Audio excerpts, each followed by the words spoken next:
أعوذ بالله السميع العليم من الشيطان الرجيم بسم الله الرحمن الرحيم السلام عليكم ورحمة الله وبركاته. Dr. Sufi has already delivered my keynote speech because it's Jimmy Cliff, excuse my choice of the person, Jimmy Cliff said it's a hard road to travel. We trekked long road to bring Islamic finance to Nigeria. You all know the struggles. Unfortunately, we are still not embracing Islamic finance. Our people are still not. We thought when we first opened Jaiz Bank, we really thought the queues would be up to the streets, and it didn't happen.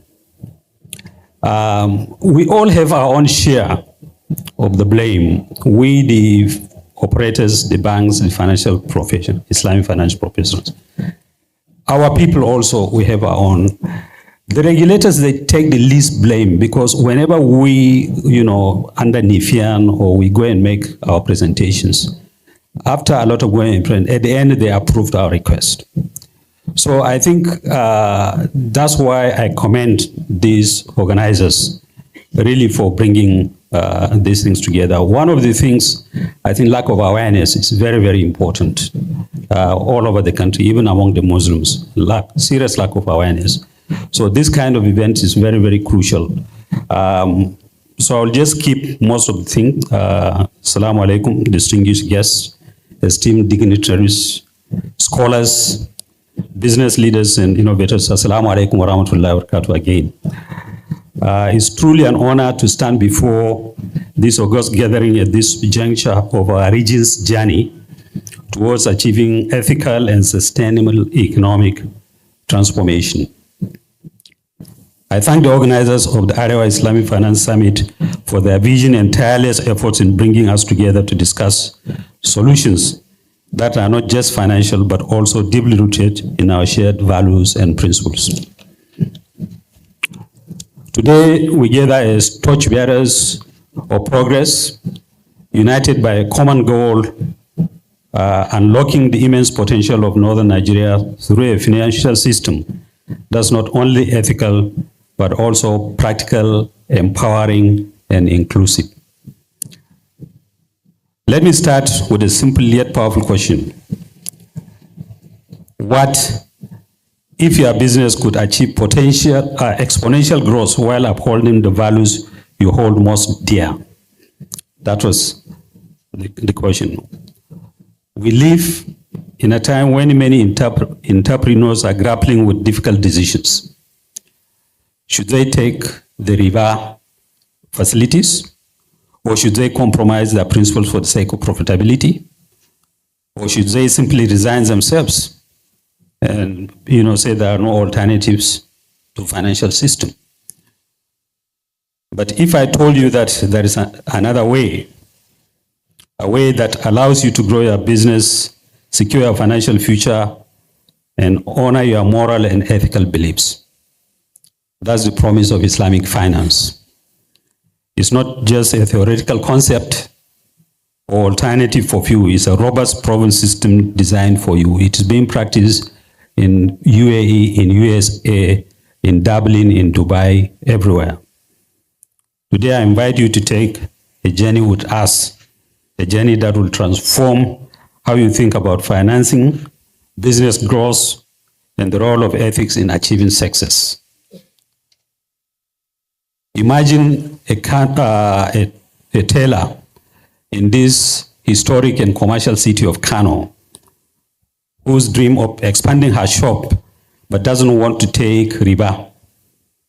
Imagine a farmer in Katsina who has a bumpy harvest but needs a partner to expand his farm and his product in a Sharia-compliant manner.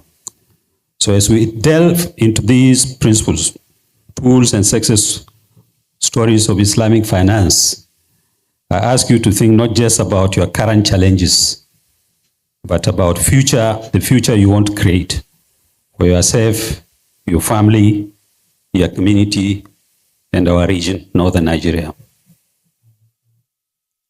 The question is not whether Islamic finance can help your business. but rather, are you ready to embrace its potential and make it work for you? And that's what I state by saying that we need to. Why is it that we are not embracing Islamic finance? With that, let's begin the conversation about how Islamic finance can become the cornerstone of your business success and the beacon of hope for Northern Nigeria. The economic landscape of Northern Nigeria. Let us take a closer look at the economic realities of Northern Nigeria, a region with immense potential, yet riddled with persistent challenges. This region is a home to millions of industrious individuals whose entrepreneurial spirit is hindered by systemic obstacles. Our challenges in the region include poverty and inequality, youth unemployment, infrastructure deficits, economic insecurity. So, how can Islamic finance help or matter for businesses? Given these challenges, one might wonder, how can businesses in Northern Nigeria rise above these hurdles?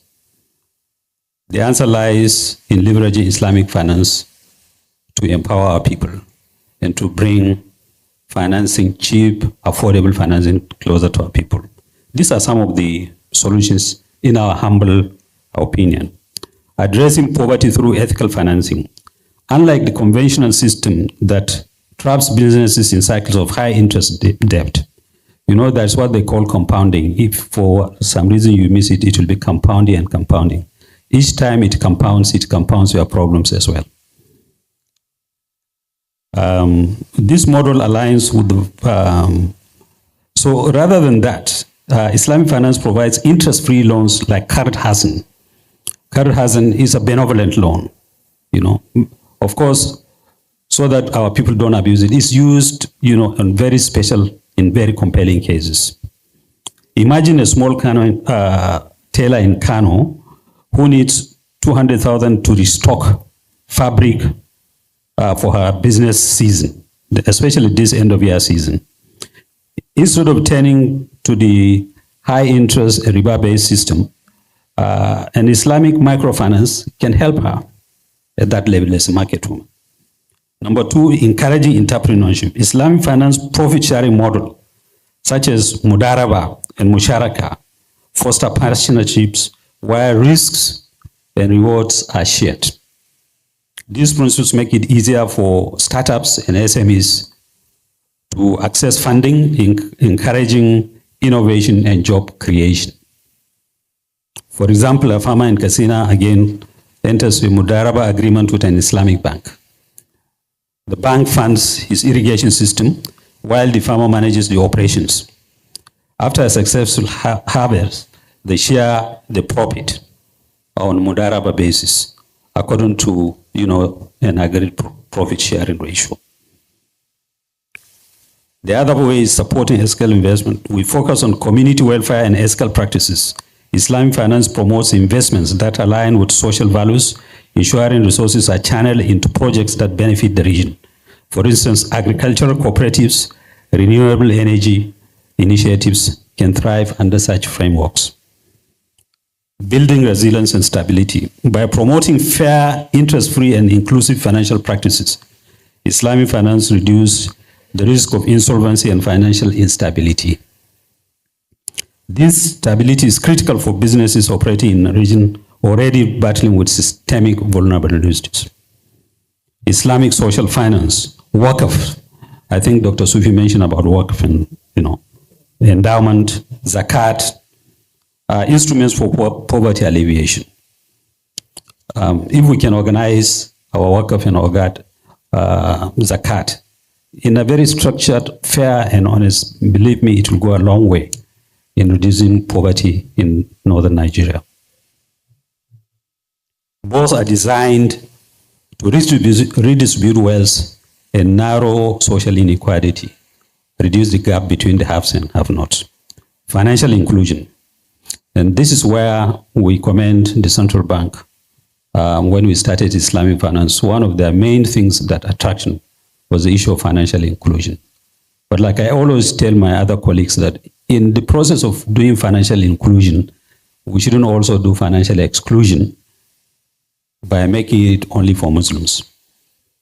Just like you go to the market, you buy from John and John buys from Mohammed. I think we should make Islamic finance open to all, irrespective of race or religion. Thank you. So consider this. What if struggling businesses in northern Nigeria had access to funding tailored to its needs and values? Imagine the ripple effect: jobs created, families uplifted, communities thriving, and the region reclaiming its economic potential. Islamic finance is not just an alternative. It is a solution tailor-made for the North's unique challenges. This is our moment to reimagine the future.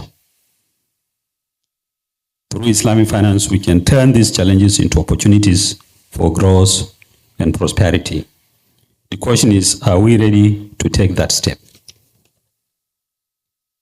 The broader import of Islamic finance. Ladies and gentlemen, Islamic finance is more than just financial system. Again, Dr. Sufi has mentioned something. It is a mechanism for fostering social financial system. It's for social transformation. Its principles do not simply aim to create individual wealth, but seek to build communities rooted in equity, justice, and shared prosperity. Let us explore the profound systems this can impact our region and beyond. Islamic finance operates on the principle of adl, justice, and ihsan, excellence, ensuring fairness in every transaction. It actively discourages exploitation and promotes inclusivity by offering financial products tailored to all, especially underserved segments of society, such as women entrepreneurs and rural farmers. In the agricultural heartland of northern Nigeria, where access to capital is often a dream deferred, Mudaraba, Salam, Qarḍ Hassan can breathe life into small-scale farms, enabling families to thrive while uplifting their communities. The regional economic divide in Nigeria has stunted growth for decades. Islamic finance offers practical pathways to bridge this gap. Its focus on equitable wealth distribution ensures that the benefits of economic development are shared across communities rather than being concentrated in few hands. By channeling ethical investment into sectors like agriculture, renewable energy, infrastructure, we can unlock northern Nigeria's potential as hub for economic activity. This ripple effect will not only enhance regional GDP but contribute significantly to national development. If you see most of the statistics, unfortunately, northern Nigeria is dragging the rest of Nigeria. So we should be proud. We should be, we have our own pride. We should rise up to the occasion. The time has come to shift our perspective from short-term gains to long-term social impact. Our elders have done it before. Northern Nigeria used to be pride of the nation. We can still do it. Islamic finance is not merely a tool for business. It's a vehicle for holistic development. Lastly, a call to action. As I stand before this esteemed audience, I am filled with hope and determination. But hope alone is not enough. Hope alone is not enough. It's time for action. And we really need action now. The future of northern Nigeria, our businesses, our communities, depends on the choices we make today. To the entrepreneurs here today, I can see many of you. I can see my friend Amir Rabiu here. I can see Haja Zainab and others. To the entrepreneurs here today, I urge you to explore Islamic finance as more than an alternative. It's a competitive advantage. Engage with institutions offering Sharia-compliant products. Ask yourself, what could my business achieve if I had access to to financing that aligns with my values and my vision? This is a very important question. The answer would redefine your future. For financial institutions, I challenge you to innovate. Innovation by making things simpler, products that meet our people's needs, and make it on ethical foundation of transparency, objectivity. Islamic finance must not be a niche. It should be, I said it earlier, isn't it? It should be at the forefront of your offerings. Build bridges with the unbanked, invest in education programs, develop products that cater to the real needs of northern Nigeria. To our policymakers, your role is pivotal. Create regulatory frameworks that encourage Islamic finance adoption. Incentivize financial institutions to expand their offerings and support initiatives that promote financial literacy, such as IFING Media that I see here. Empowering communities through knowledge. The greatest obstacle to progress is lack of knowledge. Let us prioritize education, equipping individuals and businesses with the tools to navigate Islamic finance effectively. Financial literacy programs, workshops, and mentorships can turn potential into progress, real progress. In conclusion, I ask you this. Will you be a positive observer, or you are prepared to take your destiny into your hands? The tools of Islamic finance are at our fingertips, waiting to be utilized. Together, we can build businesses that do more than generate profit. They can change lives, uplift communities, and transform our region into a beacon of ethics, progress, and prosperity. I thank you very much for your rapt attention and pray the Almighty to give our region, Northern Nigeria, peace, progress, and prosperity. Assalamu alaikum wa rahmatullahi wa barakatuh. Wa alaikum assalam wa rahmatullahi wa barakatuh. Thank you very much for that key.